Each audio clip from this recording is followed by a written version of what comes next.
दोस्तों, कहानी की शुरुआत होती है 1990 में एक लड़के क्रिस से। यहाँ वो एक एग्जाम दे रहा था। क्रिस ने ये टेस्ट बड़े आराम से पार कर दिया, पर इतना बढ़िया दिमाग होने के बावजूद भी वो कॉलेज नहीं जाना चाहता। जिस पर उसकी बहन मिशेल उसे मोटिवेट करती है कि तुम सब कुछ हैंडल कर लोगे। उन दोनों ने यहाँ अपने फेवरेट कार्टून का एक्शन किया तो सीन शिफ्ट होता है उन्हीं के साथ इस धरती पर रह रहे रोबोट्स पर, जो पहले तो इंसानों के दिए काम आराम से कर रहे थे, पर कुछ टाइम बाद उन्होंने इस चीज के खिलाफ बगावत कर दी कि हमें भी आजादी चाहिए, हम इंसानों के नौकर नहीं हैं। इंसान और रोबोट्स के बीच जंग शुरू हो जाती है। रोबोट्स के आगे इंसान बिल्कुल नहीं टिक पा रहे थे। वो पूरे 2 साल तक रोबोट से हारते रहे, पर यही इस जंग के बीच में आता है एक आदमी, ईथन स्टेक। उसने एक न्यूरोकास्टर नाम का डिवाइस बनाया जो इंसानी दिमाग को मैकेनिकल ड्रोन्स बॉडी से जोड़ता है। इस टेक्नोलॉजी की मदद से इंसान रोबोट्स के खिलाफ वाली इस जंग में जीत जाते हैं। उन्होंने रोबोट्स के साथ एक ट्रीटी की कि वो बस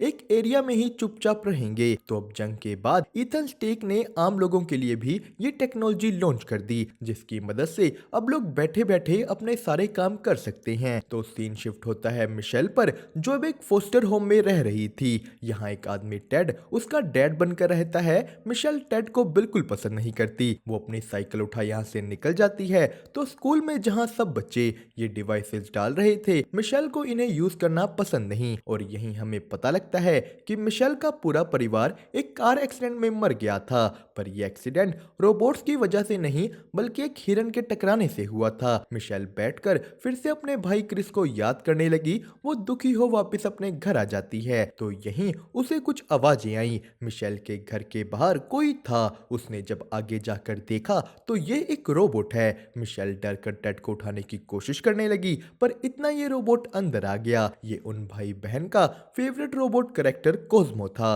कोस्मो मिशेल से अपने अंदर की एक वायर ठीक कराता है। उसने मिशेल को कहा कि मैं क्रिस हूँ, पर मिशेल उसकी बातों पर विश्वास नहीं करती। वो उसे धक्का मार देती है। इतने में टेड उठ गया। वो कोस्मो को देख लेता है। उसने मिशेल को कहा इसे भगाओ, पर यहीं क्रिस मिशेल को वही इशारा कर दिखाता है। क्रिस ने टेड को धक्का मारा, जिसपे टेड पुलिस को फोन करने लगा, पर मिशेल उसे रोक देती है। वो और क्रिस टेड की गाड़ी लेकर यहाँ से भाग निकले। अब यहाँ जो क्रिस था वो साफ साफ कुछ नहीं बोलता। वो बस उतने ही वर्ड बोल सकता है जो वो करेक्टर कोस्मो बोला करता था। क्रिस मिशेल को इशारा कर बताता है कि मैं इंसानी रूप में जिंदा हूँ, पर खतरे में हूँ। उसने स्टेक की कंपनी सेंटर की ओर इशारा किया। वो मिशेल को एक चश्मे वाले डॉक्टर के बारे बताता है। मिशेल को याद आया कि ये उसी डॉक्टर के बारे बात कर रहा है जिसने मिशेल को बताया था कि क्रिस मर चुका है। क्रिस ने मैप पर एक जगह पर इशारा किया जो रोबोट्स के जोन में थी। तो मिशेल को याद आया कि उसका foster dad Ted robot zone से इलीगली सामान मंगवाता था। तो इस सामान बेचने वाले आदमी को अंदर बाहर जाने का रास्ता पता होगा। क्रिस और मिशेल इस पैकेज पर लिखे एड्रेस की ओर निकल गए। यहाँ आते आते क्रिस ने बहुत से लोगों को ये डिवाइसेस यूज करते देखा। बेघर लोग भी इसे पागलों की तरह यूज कर रहे थे। क्रिस ऐसे ही एक आदमी के ऊपर कपड़े डालता है, पर तभी वहां वो पैकेज वाला आदमी कीट आ गया। यहाँ भी वो एक आदमी को रोबोट जोन के अंदर का सामान बेच रहा था, पर जब ये आदमी इसे पैसे नहीं देता, उसने उसे उड़ा दिया। ये काम यहाँ कीट के एक रोबोट साथी हरमन ने किया था। मतलब कीट भी मिशेल की तरह एक रोबोट के साथ है। तो मिशेल यहीं उसके ट्रक में बैठ जाती है, पर तभी दूसरी ओर मिशेल की पीछे छोड़ी हुई गाड़ी को एक ऑफिसर ढूंढ लेता है। उसे यहाँ कीट का एड्रेस मिल गया। तो कीट रोबोट जोन के करीब अपने बेस पर पहुंच जाता है। कीट और हरमन सारा सामान नीचे लेकर गए। इसी सामान के एक डब्बे में मिशेल और क्रिस भी थे। यही हमें पता लगता है कि क्रिस और हरमन रोबोट जोन से सामान लाकर उसे इंसानों में बेचते थे। इसी बीच मिशेल और क्रिस बाहर निकले, पर उनके हिलने से एक टॉय एक्टिव हो जाता है। कीट और हरमन ने मिशेल और क्रिस को पकड़ लिया। मिशेल कहती है कि हमें रोबोट जोन में जाना है, जिसपे कीट ने कहा कि वो जगह बच्चों के लिए नहीं है। पर तभी वहां कोई और भी आ गया। ये वही ऑफिसर मार्शल ब्रैडबरी था। उसने मिशेल को कहा कि वो रोबोट मेरे हवाले कर दो। तो कीट उसे बातों में उलझाने लगा। जिस बीच हरमन मार्शल पर हमला करता है, पर मार्शल को रोबोट से लड़ने का एक्सपीरियंस था। उसके और मिशेल की टीम के बीच फाइट चलती है, पर उनका कोई भी वार मार्शल के सामने नहीं टिक रहा। मिशेल ने मार्शल को अपनी बातों में उलझाकर उस पर एक मैकेनिकल हैंड से हमला किया। वो लोग आगे जाने के लिए एक ट्रेन में बैठ जाते हैं, पर कीट को इसकी चाबी नहीं मिल रही। जितना जहां वो चाबी ढूंढ ट्रेन चलाता, मार्शल आजाद हो गया। उसने उनकी ट्रेन तोड़ डाली तो मिशेल को जेसीबी से उस पे हमला करना पड़ा, पर इस वार की वजह से एक पूरा पहाड़ टूट जाता है, जिससे उनका वापस जाने का रास्ता बंद हो गया। कीट रोने लगता है कि अब मैं वापस कैसे जाऊंगा, इसके अलावा यहाँ से निकलने का कोई रास्ता नहीं है। तो रोबोट जोन में भी स्कैवेंजर बोट्स भरे हुए थे, जो दूसरे रोबोट्स को मार उनके पार्ट यूज कर जिंदा रहते हैं। पर यही कीट ने अपना भी एक बेस बनाया हुआ था, जहां हरमन की बड़ी सी बॉडी थी। तो मिशेल ने कहा, मुझे उस लोकेशन पर ले चलो, उस डॉक्टर के पास पक्का बाहर जाने का भी रास्ता होगा। हरमन सबको उठाकर उस लोकेशन की ओर निकल गया और यही हमें पता लगता है कि कीट इंसानों और रोबोट्स की जंग में एक सोल्जर था, जहां रोबोट्स बस उसे मारने ही वाले थे कि हरमन ने उसकी जान बचा ली और तब से वो दोनों साथ हैं। तो सीन शिफ्ट हुआ स्टेक पर, जो अपनी मॉम के साथ बैठ डिनर कर रहा था, पर ये सब असली नहीं, ये सब उसके डिवाइस का क्रिएट किया हुआ है, जो अभी सही तरीके से नहीं चल रहा। स्टेक अपने लोगों से पूछता है कि ये क्यों हो रहा है, तो उन्होंने बताया कि सर क्रिस हमारी फायरवॉल तोड़कर निकल चुका है। क्रिस के उनके सिस्टम से निकल जाने की वजह से उनका सारा सिस्टम सैटरडे तक बंद हो जाएगा। तो स्टेक ने मार्शल को कांटेक्ट किया। वो उसे कहता है कि तुम जिस रोबोट के पीछे पड़े हुए हो वो मुझे सही सलामत चाहिए। मार्शल स्टेक का ये काम करने को मान गया, तो स्टेक ने उसका ड्रोन ऑन कर डाला, जिसके बाद सीन शिफ्ट होता है रोबोट जोन में, जहां मिशेल और बाकी उस लोकेशन पर पहुंच गए। पर तभी उन पर बाकी रोबोट्स ने हमला कर दिया। हरमन और बाकी इन हमलों से गिर जाते हैं। ये रोबोट्स उन लोगों को पकड़कर आगे ले गए। यहाँ सभी रोबोट्स ने पूरा एक शहर बना रखा था, जहाँ वो आजादी से अपनी मर्जी से रहते हैं। मिशेल और कीट को इन सबके लीडर मिस्टर पीनट से मिलवाया गया। मिस्टर पीनट उन्हें कहता है कि तुम लोग यहाँ नहीं आ सकते, तुम्हारे यहाँ होने से सेंटर हमारे पूरे शहर को खत्म कर देगा। तो डॉक्टर के बारे पूछे जाने पर पीनट ने कहा कि वो डॉक्टर क्लार्क यहाँ आया था, पर हमने उसे यहाँ से भगा दिया, वो भी उनके लिए एक खतरा बन सकता था। जो सुन मिशेल यहाँ से निकलने लगी, पर पीनट कहता है कि इस टाइम बाहर जाना ठीक नहीं। कीट भी कहता है कि बाहर मत जाओ, बाहर तुम मर जाओगी। तो मिशेल रात यहाँ रुकने को मान गई। वो बैठकर फिर से अपने भाई को याद करने लगती है, जहाँ दोनों बैठकर कोस्मो वाला शो देख रहे थे। तो अब भी क्रिस उसके पास आकर कोस्मो वाला शो प्रोजेक्ट करता है। मिशेल ये शो देख रोने लगी। वहाँ के बाकी रोबोट्स भी उनके साथ ये शो देखने लगे।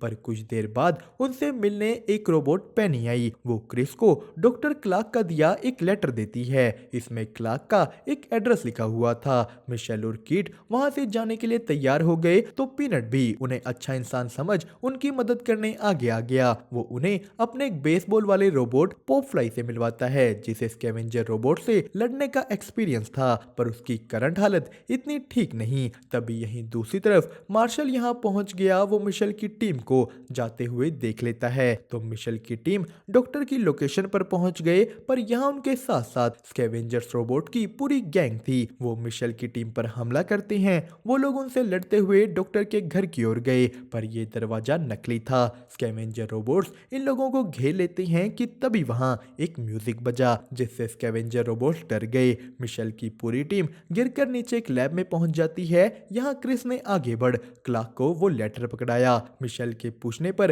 क्लार्क बताता है कि तुम्हारा भाई सिएटल में सेंटर के बेस में है। यहाँ हमें पता लगता है कि आज जो सेंटर की सारी टेक्नोलॉजी है वो क्रिस की वजह से ही है। दरअसल उस एक्सीडेंट के बाद क्रिस कोमा में चला गया था, और तभी स्टेक और इस डॉक्टर ने उसके यूनिक और इंटेलिजेंट दिमाग से ये सारी टेक्नोलॉजी बनाई। वो लोग क्रिस के दिमाग को एज अ नेटवर्क यूज कर रहे थे, जो इंसानी दिमाग और उन मैकेनिकल ड्रोन्स को जोड़ता है। डॉक्टर बोला कि तुम्हारा भाई वहां हॉस्पिटल में मर ही जाता, पर ऐसा करने से हम इंसानों और रोबोट्स वाली जंग जीत पाए। पर 13 महीनों बाद क्रिस कोमा से बाहर आ गया, जो देख डॉक्टर स्टेक को उसे रिहा करने को कहता है, पर स्टेक ने साफ मना कर दिया, जिस पर इस डॉक्टर ने ही क्रिस की फायरवॉल वीक की, ताकि उसका शरीर नहीं तो बस दिमाग ही बाहर निकल पाए। अब मिशेल ये सब सुन गुस्सा हो जाती है। उसने कहा कि मुझे क्रिस के पास लेकर जाओ, पर तभी वहां मार्शल आ गया। वो ब्लास्ट कर नीचे पहुंच जाता है, तो डॉक्टर ने यहाँ की सारी लाइट्स ऑफ कर दी। मिस्टर पीनट मार्शल से लड़ने की कोशिश करते हैं। इसी बीच बाकी सब लोग बाहर निकले, पर कीट यहाँ और ज्यादा ड्रोन्स आने की आवाज सुनता है। उसने कहा क्रिस को छुपाओ क्योंकि वहाँ सेंटर के और ड्रोन्स आ चुके थे। इन सब के बीच फाइट चलती है। इधर मार्शल ने मिस्टर पीनट को हरा दिया। वो आगे मिशेल के पास भी पहुंच जाता है। डॉक्टर ने मिशेल को कहा कि तुम भागो। वो खुद अकेला मार्शल के सामने गया तो तभी स्टेक एक ड्रोन के रूप में आकर इस डॉक्टर को मार देता है, जो मार्शल को अच्छा नहीं लगता। पर तभी बाकी ड्रोन्स क्रिस को पकड़कर ले जाते हैं और जब मिशेल की टीम हार कर वापस पहुंची, उन्हें रोबोट्स का पूरा शहर तहस नहस मिला। स्टेक के ड्रोन्स ने यहाँ के सभी रोबोट्स को मार डाला था। वो लोग क्रिस को भी पकड़कर सिएटल वाले बेस पर ले गए, जहां उसकी असली इंसानी बॉडी है। स्टेक अब इसके माइंड को वापस इसकी बॉडी में डाल देगा। तो ये सब देख मार्शल बोला कि तुमने मुझसे झूठ बोला कि ये बस एक रोबोट है, जिस पे स्टेक कहता है कि इससे कुछ फर्क नहीं पड़ता क्योंकि आज हमारी वजह से ही तुम लोग वो जंग जीत पाए। स्टेक कहता है कि मैंने एक ऐसा इन्वेंशन किया है जिससे पूरी दुनिया बदल गई है। उसने ब्रेन ट्रांसफर का प्रोसीजर शुरू करवाया, जिसके बाद सीन शिफ्ट होता है मिशेल पर, जो अपने भाई को दूसरी बार खोकर बहुत ही ज्यादा दुखी थी। पर कीट ने उसे मोटिवेट किया कि हमें तुम्हारे भाई को बचाने की कोशिश दोबारा करनी चाहिए, जिसपे मिशेल उस डॉक्टर के कंप्यूटर के पास गई। अब इस कंप्यूटर को डॉक्टर की सारी चीजें पता थी, मतलब इसे यहाँ से निकलने के सिक्योरिटी कोड से लेकर उनके सिएटल वाले बेस में घुसने के पासवर्ड सब पता है। इस कंप्यूटर ने मिशेल को बताया कि अगर तुम क्रिस को उस सेंटर के सिस्टम से निकाल दोगी तो उनके सारे ड्रोन्स भी बंद हो जाएंगे। तो मिशेल ने पीनट की भी मदद मांगी। वो कहती है कि सेंटर वाले आकर तुम्हारा पूरा शहर तहस नहस कर चले गए, अब तुम्हारे पास यही मौका है बदला लेने का।